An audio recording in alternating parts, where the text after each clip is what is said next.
হ্যাঁ, তো এখন যে ভিডিওটা করতে আসলাম, এই ভিডিওটার টপিকটা ভীষণ সেন্সিটিভ একটা টপিক। আমি আজকে ফার্স্ট টাইম ফেসবুকে একটা কন্ট্রোভার্সিয়াল টপিকে আলোচনা করলাম। এর আগে কখনো করিনি। মানে ফেসবুকটা রয়েছে, বাট ফেসবুকের মধ্যে কখনো ওই কন্ট্রোভার্সিয়াল টপিক তুলে নিয়ে এসে ভিডিও আমি করিনি, বাট আজকে করলাম। এই যে হালে যে বিষয়টা ঘটেছে, যে শুভশ্রী গাঙ্গুলি যে সেলফি তুলেছে মেসির সাথে, আর সেটা নিয়ে উনি ট্রোল হয়েছে।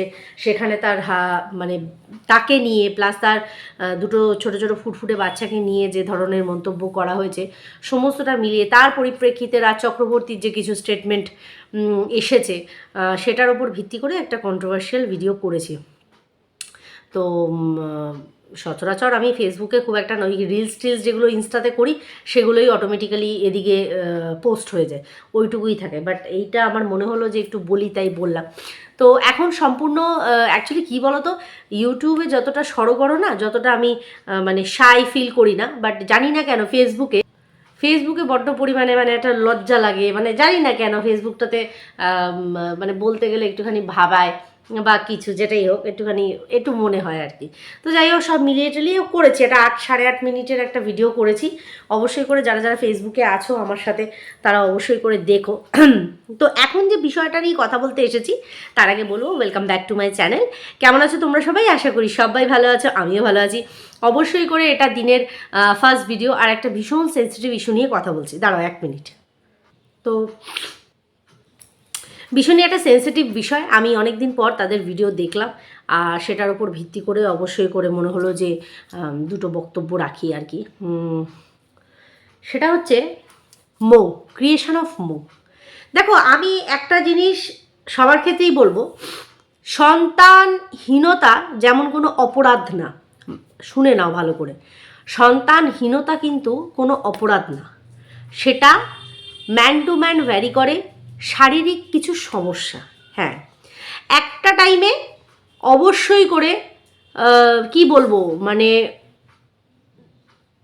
রাগের বশবর্তী বলো, কাউকে অ্যাটাক করার মানসিকতা থেকে বলো, এই যে কথাগুলো বলেছি, যে কর্মফল, না আমি বলবো না যে কর্মফল বলে কিছু হয় না, হয় কর্মফল, ব্যাকফায়ার এগুলো হয়, ঠিক আছে, কর্মা এগুলো হয়, অবশ্যই হয়।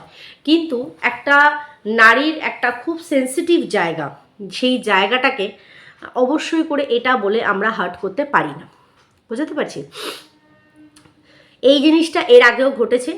তারপরে গিয়ে আমরা অনেক জায়গায় নিজেকে শুধরে, নিজেকে অনেকটা আমরা সংযত করেছি, ঠিক আছে। উল্টো দিকে এই হালে একটা ইনসিডেন্ট ঘটেছে, যেটা কিনা মামনের মনের কথা। দেখো, সে ভীষণ পরিমাণে লাউড, আমি এটা নিজে ফিল করেছি।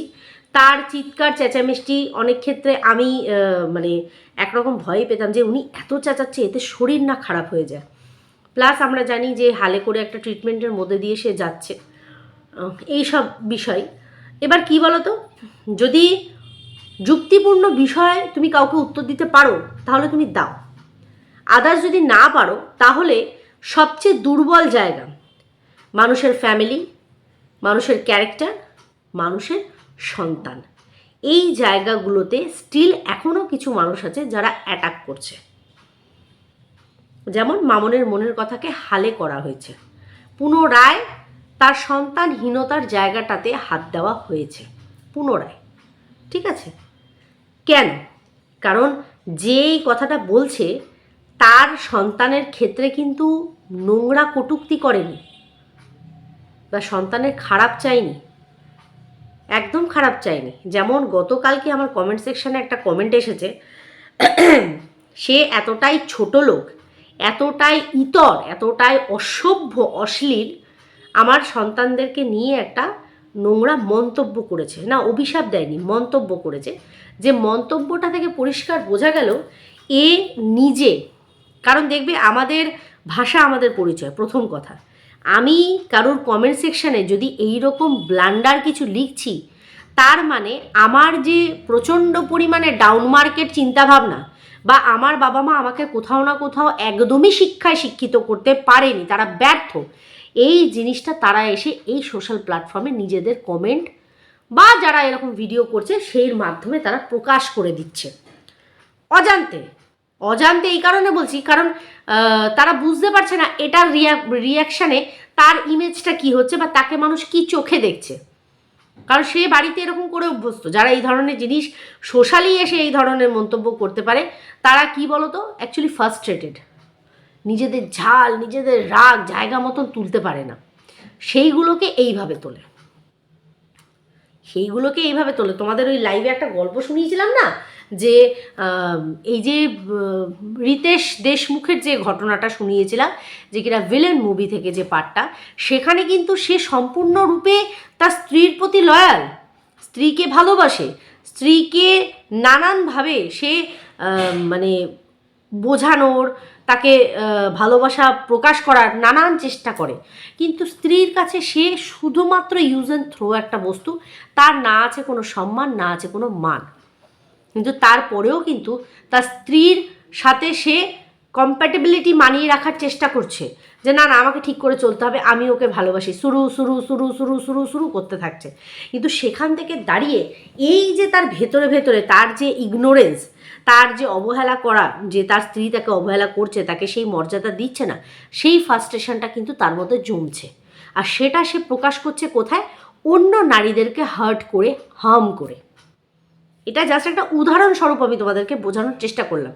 কারণ কিছু কিছু জিনিস যেগুলো আমাদেরকে সিনেম্যাটিক ওয়েতে দেখানো হয়, বেশ কিছু ক্ষেত্রে এগুলো বাস্তব জীবনের সাথে মিলে যায়, যেটা দেখো আমি তোমাদের মিলিয়ে দেখালাম।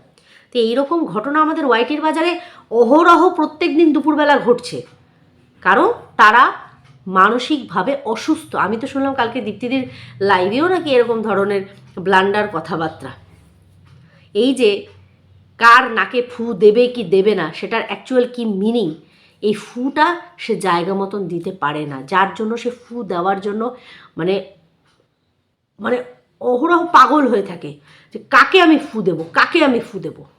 বুঝতে পারছি, এগুলো নিজেদের মন মানসিকতার পরিচয়, দ্যাটস ইট, এর বেশি 1%ও না।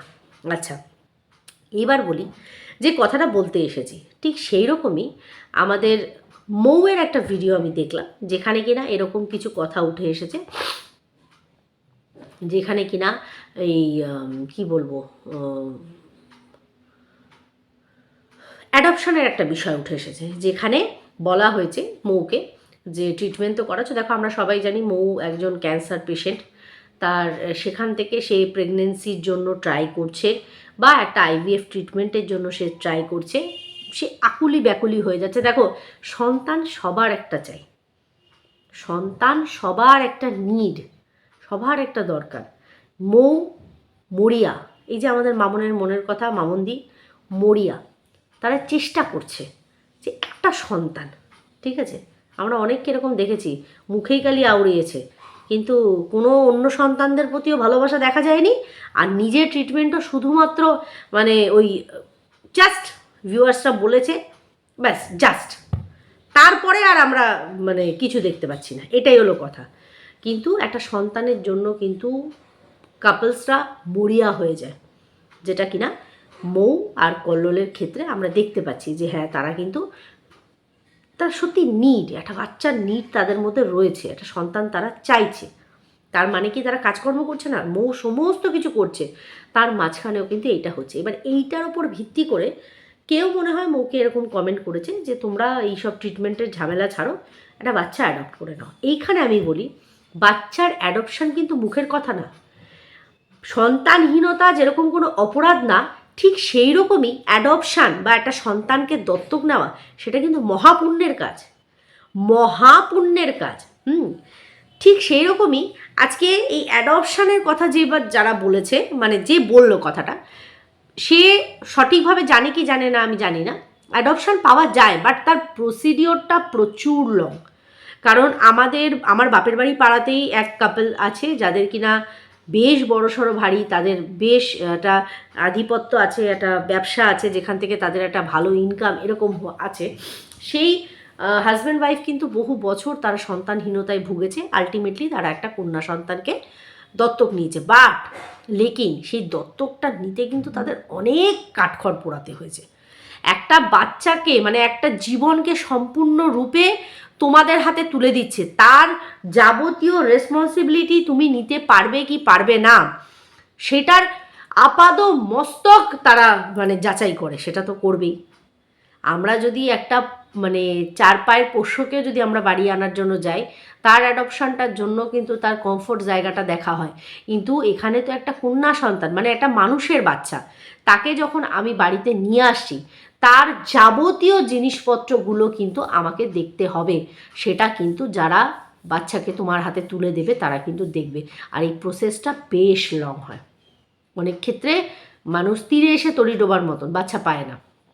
আবার অনেকে সুন্দর করে বাচ্চা অ্যাডপ্ট করে সেই বাচ্চাকে কিন্তু নিজের মন মতন গড়ে ফিটে নেয়। একদম কচি বাচ্চার কথা আমি বলছি। এতে কি হয় বলো তো, বাচ্চারা একদম সেই মাংসের দলা, আটার ডেলার মতন, তুমি যেরকম শেপ দেবে সেই শেপ, জলের মতন যে পাত্রে রাখবে সেই পাত্রের আকার ধারণ করবে। বুঝতে পারছি? তো অ্যাডপশনের কথাটা বলেছি, যেখানে আমার মনে হলো, আমার মানে স্পেশালি মনে হলো মৌ কোথাও অসন্তুষ্ট, মানে এই কথাটা মৌ ঠিক নিতে চাইছে না, তারা চাইছে নিজেদের একটা সন্তান। বুঝতে পারছি? মৌয়ের কমেন্ট বক্স ভরে গেছে। একজন ওখানে লিখেছেন যে আমি তোমাকে হলপ করে বলতে পারি, কারণ আমি নিজে একটা সন্তানকে অ্যাডপ্ট করেছি। কারণ এর আগে আমি বেশ অনেকবার আইভিএফের চেষ্টা করেছি বাট কোনো ফল হয়নি।